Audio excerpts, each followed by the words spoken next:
Bienvenue sur Classique en lecture. ABC Petit conte de Jules Lemaître.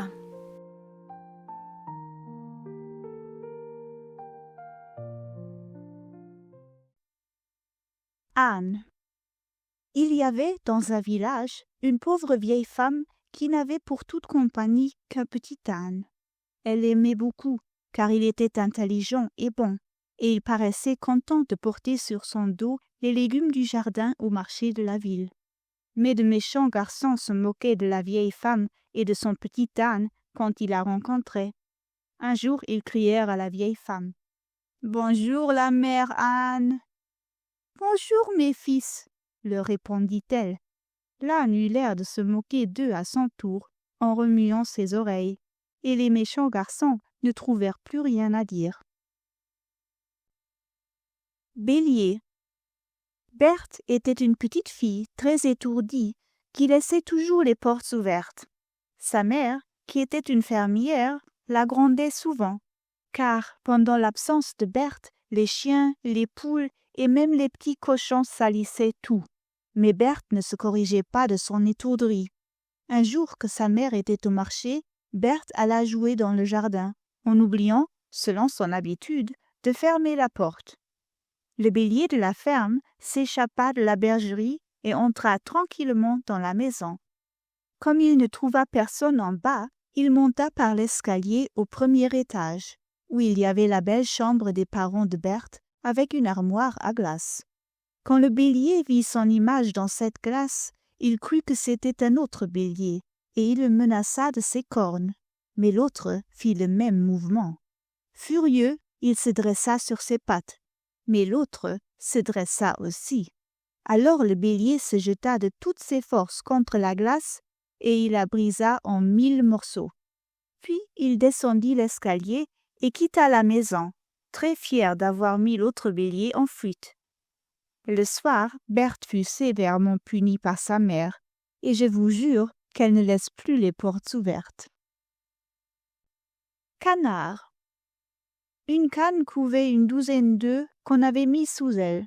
11 de ces œufs ressemblaient à tous les œufs de canne, mais le 12e était plus gros et d'une espèce différente. La canne était très fière de cet œuf.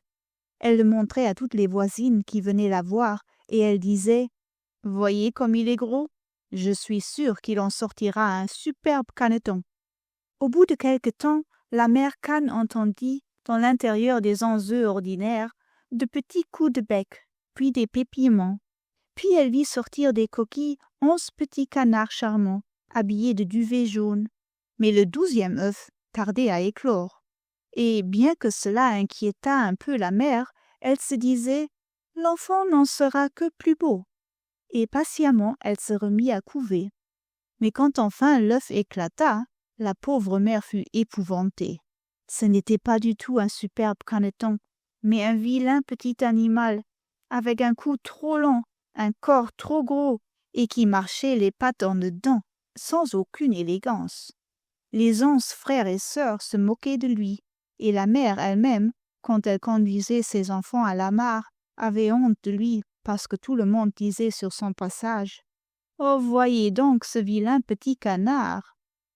Personne ne voulait jouer avec lui, et le pauvre petit fut bien malheureux. Il tendait son cou trop long vers le ciel, comme pour dire « Ah, pourquoi suis-je né ?»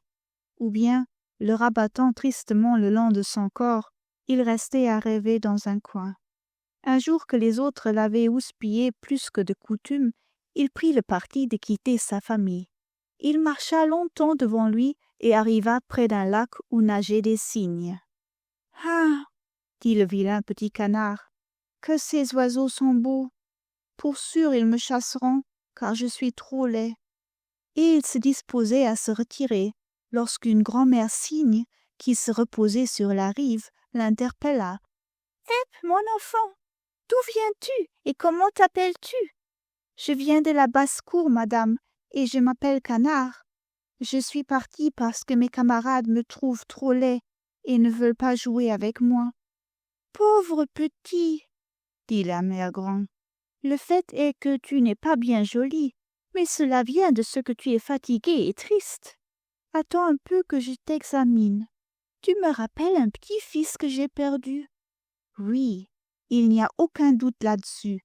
Tu n'es pas du tout un petit canard. Tu es bien un cygne. C'est la fermière qui a dû glisser un de nos œufs parmi les œufs de canne. Et celle que tu as prise pour ta mère n'était que ta couveuse. Pauvre petit orphelin, viens sur mon cœur. Puis la grand-mère appela tous les autres cygnes, et elle leur raconta l'histoire du vilain petit canard. « Il n'est pas si vilain que ça, » dirent les cygnes. Et un monsieur cygne, avec un magnifique plastron blanc et de beaux pieds vernis, déclara « qu'il reste parmi nous, et dans 3 mois, je lui donne ma fille en mariage. » Demoiselle. Savez-vous ce que c'est qu'une demoiselle? Une demoiselle est une longue et jolie mouche qui habite près des ruisseaux et des étangs sur une feuille de nénuphar. On l'appelle demoiselle parce qu'elle a la taille fine, un corselet de satin vert, des ailes aussi délicates que la mousseline de vos robes, et parce qu'elle se pose souvent au bord de sa feuille pour se regarder dans l'eau, comme les vraies demoiselles se regardent dans leur miroir. Escargot. Il y avait une fois un monsieur et une madame escargot qui vivaient sur un chou. Ils étaient gros, gras et luisants, et ils auraient pu être heureux. Mais ils n'avaient pas d'enfants, et cela leur manquait beaucoup. Un jour, vint à passer près de leur chou un pauvre petit escargot maigre qui leur demanda l'aumône. Ils le questionnèrent, et ils apprirent qu'il était orphelin. Aussitôt madame escargot, tout attendrie, dit à son mari: « Si nous l'adoptions ?»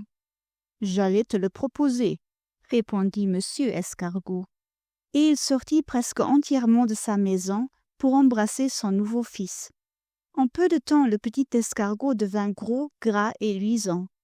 Alors la mère escargot dit au père escargot: « Mon ami, il faut marier notre fils. Il faut lui chercher une jolie fille de notre monde, afin que nous ayons de beaux petits-enfants. »« J'allais te le proposer, » répondit le mari. « Mais à qui nous adresser pour cela? »« De mon balcon vert, » dit madame escargot, « je vois le peuple des fourmis. » Fourmis. 2. Le peuple des fourmis, dit madame escargot, est un peuple actif qui va et vient sans cesse sur les routes de France et qui doit connaître beaucoup de gens et être au courant de beaucoup de choses. Nous allons demander aux fourmis si elles ne connaîtraient pas une jeune fille digne d'épouser notre escargoton. « J'allais te le proposer, » dit le père escargot. Et il descendit de son balcon avec sa femme pour interroger les fourmis.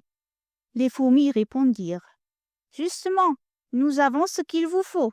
À quelques mètres d'ici, dans le trou d'un vieux mur, vit une demoiselle escargot de la plus jolie coquille, dont on a dernièrement fait cuire les parents. La pauvrette est toute seule au monde. »« Elle ne restera pas seule longtemps, » s'écrièrent ensemble monsieur et madame escargot. « Allez, je vous prie, la demander en mariage pour monsieur notre fils. » Les fourmis se mirent en route et arrivèrent près du vieux mur où l'orpheline pleurait ses parents qu'on avait fait cuire. Elle fut si heureuse de la proposition qu'elle accorda tout de suite sa main, même sans le connaître, au fils adoptif des vieux escargots, et qu'elle s'y mit en marche, en bavant de joie tout le long du chemin. Mais elle n'avançait pas vite. Alors les fourmis fabriquèrent avec des brins d'herbe une chaise à porteurs qu'elles chargèrent sur leurs épaules. Et c'est ainsi que la pauvre orpheline arriva, après plusieurs jours, au chou de ses beaux-parents et dans les bras de son fiancé. Gâteau. On avait donné à 2 enfants un gros gâteau et un petit, en leur disant « Partagez ». Les 2 enfants étaient une petite fille de 6 ans et un petit garçon de 4 ans.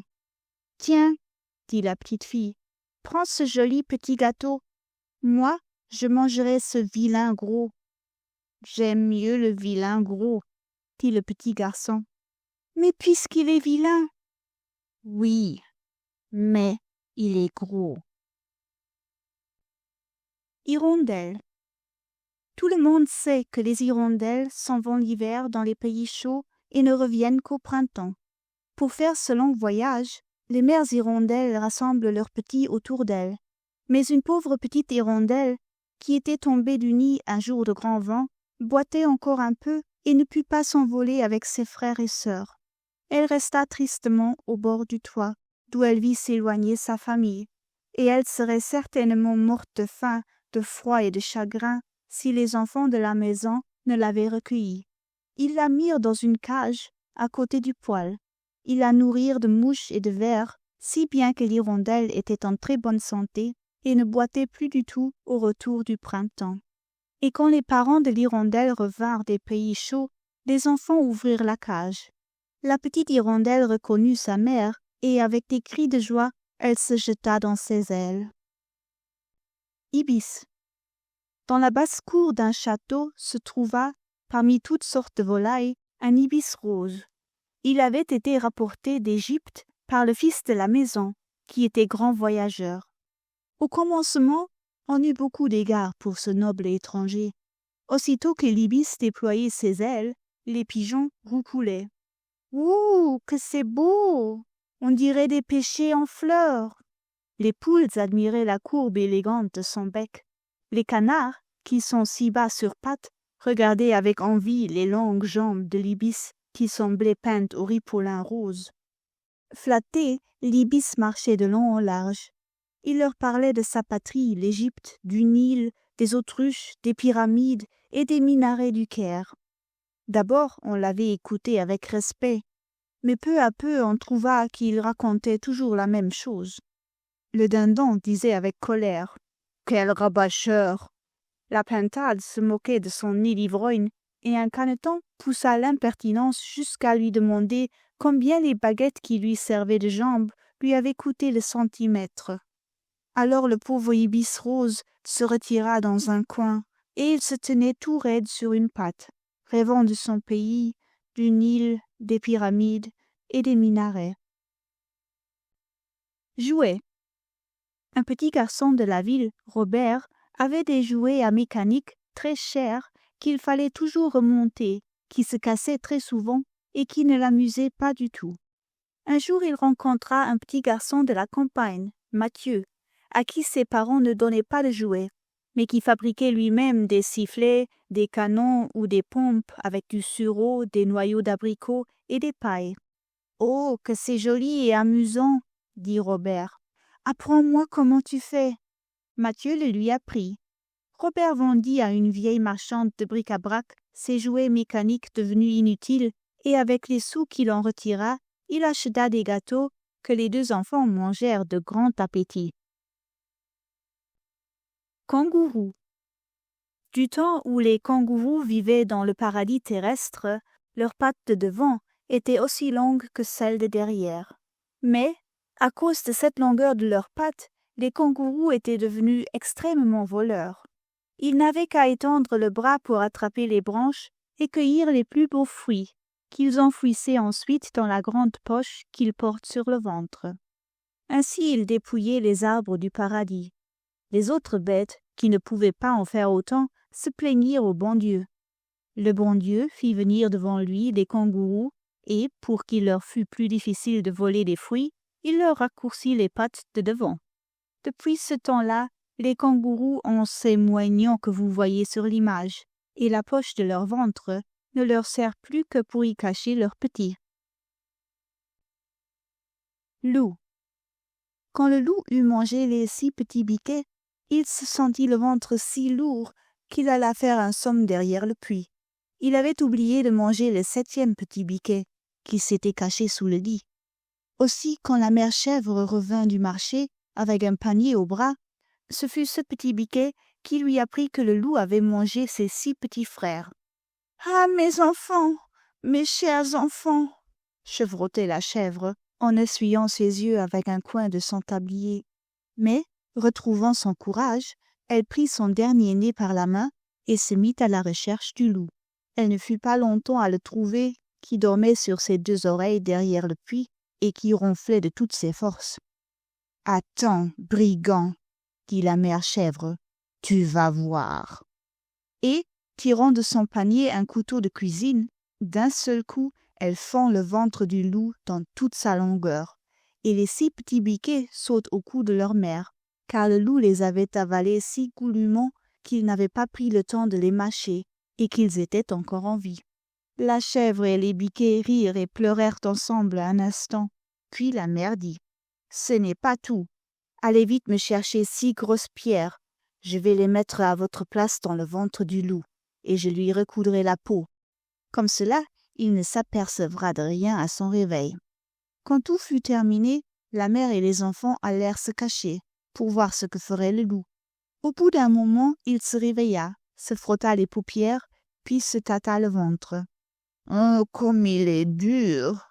grogna-t-il. « Sans doute je n'ai pas bien digéré. Ah, je sais, j'ai oublié de boire. » Et se levant, il alla vers le puits.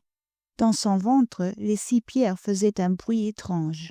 « Je ne sais vraiment pas ce qui cogne comme cela dans mon ventre, » dit le loup. Et il se pencha pour boire. Mais ce mouvement précipita les pierres l'une sur l'autre dans l'estomac du loup, leur poids l'entraîna en avant, et le vieux brigand tomba la tête en bas dans le fond du puits. Alors la chèvre et ses 7 petits dansèrent autour du puits une ronde joyeuse.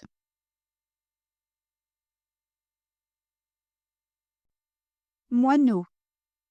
Dans un champ de millet, les moineaux venaient picorer les épis.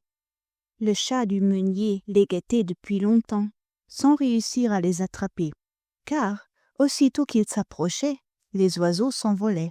« Je vous prendrai quand même, petit nigaud, » dit le chat en méditant une ruse. Il alla tremper une de ses pattes de devant dans le ruisseau, puis il courut au moulin la plonger dans un tas de millet en grains, de façon que les grains restèrent collés autour de sa patte mouillée. « Ainsi, se dit-il, ma patte ressemblera à un gros épi de millet, et les oiseaux s'y laisseront prendre. » À cloche-pied, il gagne le champ de millet, s'y couche sur le dos et lève la patte en l'air. Les oiseaux la prirent pour un épi et se mirent à en picorer les grains. Alors vite, avec l'autre patte, le chat les attrapa. Bientôt les moineaux s'aperçurent du piège et ils cherchèrent un autre champ. Mais l'un d'eux, qui avait failli être mangé, en garda une telle frayeur qu'il prit désormais chaque épi pour une patte de chat et jura de ne plus manger que des fruits pendus aux branches des arbres. Neige. 4 petites filles regardaient par la fenêtre la neige tomber. Elles étaient nées en Orient, où il ne fait jamais très froid, et c'était la première fois qu'elles voyaient de la neige. « Qu'est-ce que cela peut bien être ?» dit Leila, la plus petite. « Je sais, » répondit Cora. « On fait le ménage au ciel, et c'est la Sainte Vierge qui bat son lit de plumes. »« Pas du tout, » déclara Myriam. « Ce ne sont pas des plumes, mais des petits bouts de papier, et ce sont les anges qui vident les corbeilles où le petit Jésus a jeté les lettres que les enfants lui écrivent à Noël. Oui, oui, j'en suis sûre, je reconnais mon papier. »« Moi, » dit Séphora la gourmande, « je crois que c'est du sucre. Si seulement on pouvait goûter. » Mais Daniel, leur grand frère, qui avait tout entendu, se mit à rire. « Ni sucre, ni lettres déchirées, ni plumes. C'est de la neige comme il y en a tous les ans en Europe. De la neige avec laquelle on fait des boules de neige et un bonhomme de neige. Nous en ferons un demain si vous êtes sages. »« Quel dommage que ce ne soit pas du sucre, » soupira Séphora en passant sa langue sur la vitre. Oreilles. Quand Noé eut rassemblé les animaux devant l'arche, il se dit « Toutes ces bêtes vont sûrement se disputer et se mordre les oreilles. Il serait donc prudent de leur enlever les oreilles avant leur entrée dans l'arche. On les leur rendra à la sortie. » Il fit installer un vestiaire et donna l'ordre à ses fils d'y ranger les oreilles, à mesure que les bêtes se présenteraient. Le premier fut le chameau, puis vint le cheval, puis la vache, puis le chien, le mouton, le cochon, le chat, l'éléphant, le lapin et enfin l'âne. Et tous, comme Noé l'avait commandé, ôtèrent leurs oreilles et tous reçurent en échange un numéro de vestiaire, attaché à un cordon qu'ils passèrent autour de leur cou. Grâce à ces précautions, la paix régna dans l'arche pendant les 40 jours que dura le déluge. Le 41e jour, Noé dit aux animaux, « Voilà le beau temps revenu. Je vais vous rendre vos oreilles et vous pourrez retourner chez vous. » Alors l'une après l'autre, toutes les bêtes passèrent au vestiaire et elles reçurent leurs oreilles en échange du numéro. Le chameau arriva l'avant-dernier. Il ne restait plus que 2 paires d'oreilles, les siennes, très grandes, et celles de l'âne, toutes petites. Mais avant que le bon chameau pût montrer son numéro, l'âne lui passa entre les jambes et se mit à brailler. « Monsieur Noé, donnez-moi mes oreilles. C'est cette grande paire-là. Je suis très pressé. » Le père Noé était si fatigué qu'il ne fit pas attention au faux numéro que lui remit l'âne sournois. « Tu me casses la tête. Tiens, voilà ton bien. Décampe. » Et Noé donna les superbes oreilles du chameau à l'âne, qui s'enfuit en pétaradant de joie. Quand le chameau ouvrit enfin ses babines pour réclamer son dû, il n'y avait plus dans le vestiaire que les oreilles de l'âne, dont il dut se contenter. Et voilà pourquoi le chameau, qui est une bête de grande taille, a des oreilles si courtes, tandis que l'âne, qui est beaucoup plus petit, en a de si longues.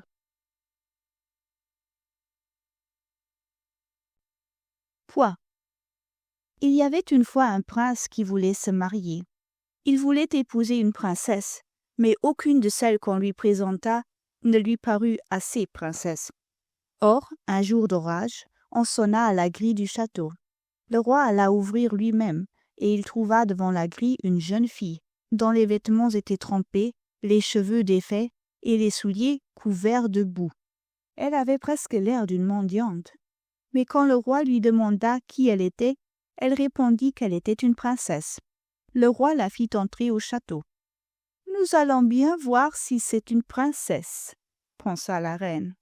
Elle ordonna aux servantes de préparer un lit pour la jeune fille, mais de mettre un poids sous les 20 matelas qui composaient ce lit.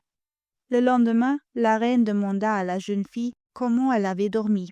« Très mal, » répondit-elle. « Il y avait je ne sais quoi de dur et de rond dans mon lit. J'en ai des bleus sur tout le corps. » « Quel bonheur, » pensa le prince, qui avait écouté derrière la porte. « Pour avoir la peau si fine, il faut bien que ce soit une véritable princesse. » Et tout de suite, il lui demanda sa main. Queue. Une famille de rats habitait dans une cave remplie de marchandises. Les rats s'y trouvaient fort bien, car il y avait beaucoup de choses bonnes à manger, surtout du savon et de la chandelle. Il y avait aussi des tonneaux et des barils. On ne savait pas ce qu'ils contenaient.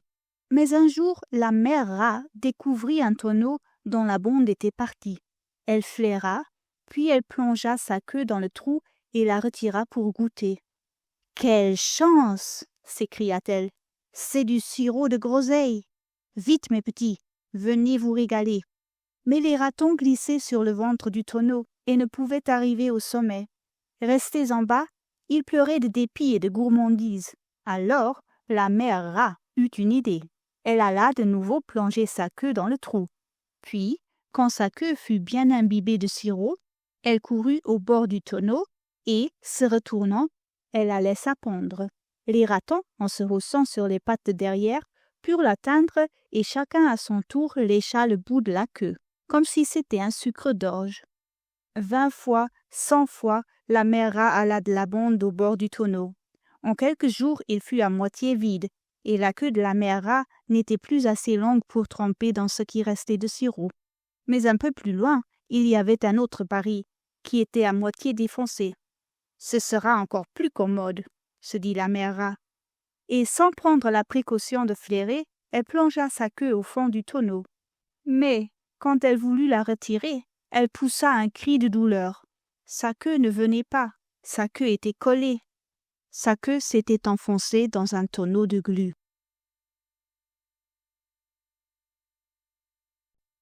Rossignol. L'empereur de Chine avait dans son jardin un rossignol qui s'appelait Bulbul et qui était son ami. Bulbul venait manger dans sa main et la nuit, quand l'empereur ne pouvait pas dormir, Bulbul chantait si bien que l'empereur oubliait tous les soucis de son métier.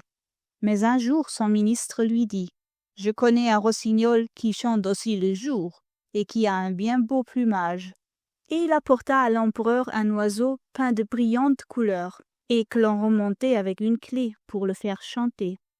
Et l'empereur trouva le nouveau rossignol si joli, et il écoutait si souvent sa chanson qu'il oublia son Bulbul. Et Bulbul serait mort de faim si la petite fille de la cuisinière ne l'avait adopté.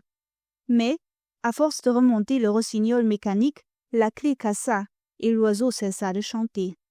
Personne ne put le raccommoder, et l'empereur devint si triste qu'il tomba gravement malade. Mais, une nuit qu'il était près de mourir, il entendit soudain, à côté de son lit, une voix si mélodieuse qu'il se sentit revenir à la vie. C'était Bulbul qui chantait, et Bulbul chanta jusqu'à ce que l'empereur fût complètement guéri. « Ô Bulbul, dit l'empereur, ton plumage est moins joli, et tu ne chantes pas tout le temps comme l'autre, mais tu es un ami, et tu viens quand on a besoin de toi. » Et l'empereur, reconnaissant, commanda pour Bulbul une cage d'or et une petite couronne de diamants. Sapin. Il y avait un petit sapin qui rêvait d'être mât de navire, afin de voyager et de voir le monde. Quand il fut grand, on l'abattit, on le dépouilla de son écorce, et il devint, selon son vœu, grand mât sur une frégate. Mais il s'ennuyait, à cause de la longueur et de la monotonie des traversées. « Ah, disait-il, comme il faisait bon dans ma forêt natale, j'avais de la mousse à mes pieds, et quelquefois des nids dans mes branches, et les petits enfants ramassaient mes aiguilles, et souvent ils dansaient des rondes en chantant autour de mon tronc. Et maintenant je suis tout sec, tout nu et tout seul. Ah, si j'avais su, si seulement j'avais pu être mât de cocaïne. » Et il soupira si fort que tous les cordages en craquèrent. Mais à ce moment, un vol d'hirondelles passa au-dessus de la mer. Elles venaient des pays du Nord et s'en allaient en Égypte. Elles descendirent sur le navire et se posèrent sur le mât, qu'elles couvrirent presque entièrement de leurs ailes. Le mât entendit même leur petit cœur battre, et leurs plumes qui le frôlaient faisaient comme un bruissement de feuilles. Il écoutait ce qu'elles disaient entre elles. Elles parlaient justement de son pays, d'où elles venaient. Et le pauvre sapin se sentit si heureux qu'il s'endormit en se figurant qu'on l'avait ramené dans sa forêt.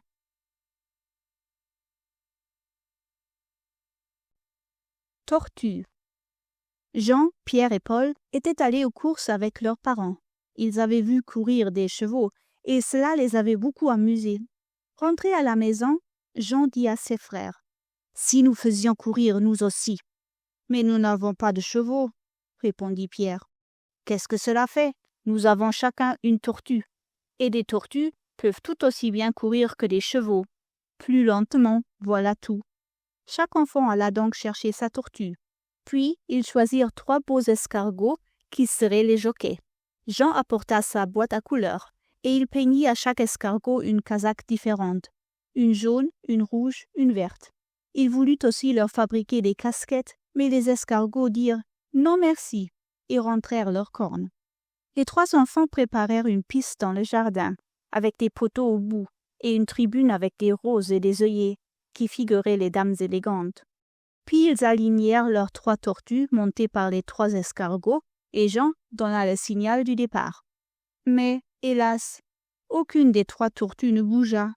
Alors Pierre courut chercher son tambour, et Paul chatouilla la queue des tortues avec des brindilles. Les tortues se décidèrent enfin à partir. Mais, au lieu d'aller droit devant elles, elles allaient à droite ou à gauche, et la tortue de Paul revint même en arrière. Alors, Jean eut une idée. Si nous mettions des salades au lieu de poteaux? Et vite, au bout de la piste, les enfants plantèrent 3 belles salades. Quand les tortues virent cette appétissante verdure, elles se mirent en marche toutes seules, et celle de Jean avança si rapidement que son jockey, je veux dire son escargot, roula à terre.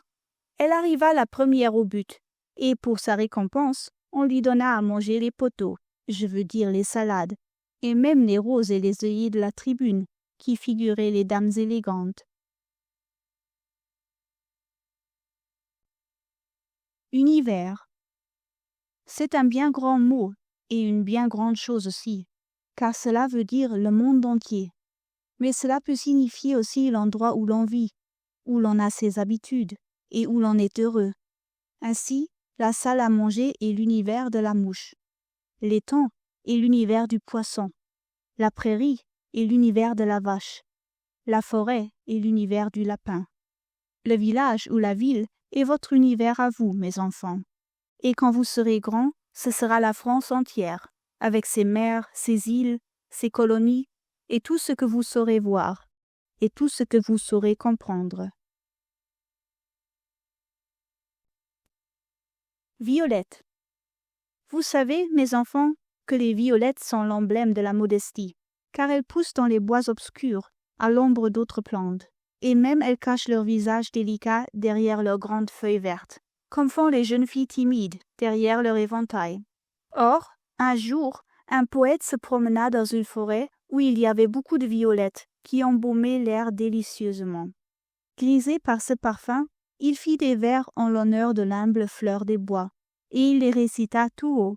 À ses pieds, une violette l'entendit. Elle crut qu'il ne parlait que pour elle, et de se savoir ainsi chanté par un poète, cela lui fit oublier toute modestie. Elle allongea son cou derrière ses feuilles, tourna vaniteusement sa tête à gauche et à droite, et se mira avec complaisance dans une grosse goutte de rosée qui était restée pendue à un brin d'herbe. « Ah, disait-elle, que je suis jolie et que je sens bon. Je dois être plus jolie que les autres fleurs, et mon parfum doit être plus agréable que tous les autres parfums de la forêt, puisque c'est sur moi seule que le poète a fait des vers. » Mais à ce moment passa la vieille fée des bois, qui est la surveillante des fleurs. Avec sa baguette, elle donna une tape sur la joue de la violette. « Petite impudente, dit-elle, rentrez sous votre feuille, et pour vous punir de votre vanité, je vous enlève votre parfum. » Violette fut désolée.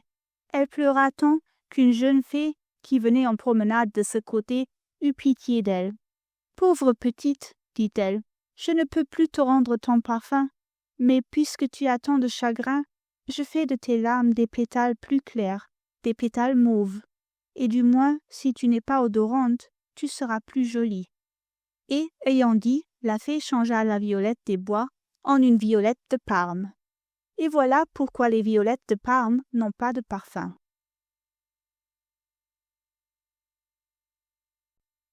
La série des petits contes ne comportant pas la lettre W, je me suis permise de rajouter un petit conte sur cette lettre.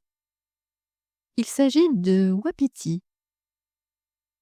Il était une fois dans une grande forêt entourée de montagnes, un petit wapiti nommé Willow.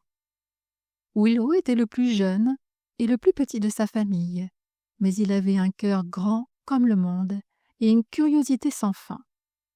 Tandis que les autres wapitis passaient leur temps à brouter paisiblement, Willow rêvait de découvrir les secrets cachés de la forêt. Un matin, alors que les rayons du soleil filtraient à travers les arbres, Willow aperçut une plume bleu vif au pied d'un chêne. « D'où vient cette plume ?» pensa-t-il. Déterminé à le découvrir, Willow partit à l'aventure, suivant les traces légères laissées dans la mousse. En chemin, il rencontra une famille d'écureuils qui jouaient avec des noisettes. « Avez-vous vu un oiseau bleu ?» demanda Willow. Les écureuils secouèrent la tête, mais indiquèrent une direction où ils avaient entendu un chant mélodieux. Willow poursuivit son chemin et trouva une rivière scintillante. Là, une grenouille croassait joyeusement sur son nénuphar. « Grenouille, as-tu vu un oiseau bleu ?» demanda Willow. La grenouille répondit « Peut-être, mais tu devras traverser la rivière pour le trouver. » Courageux malgré sa petite taille, Willow sauta de pierre en pierre jusqu'à l'autre rive.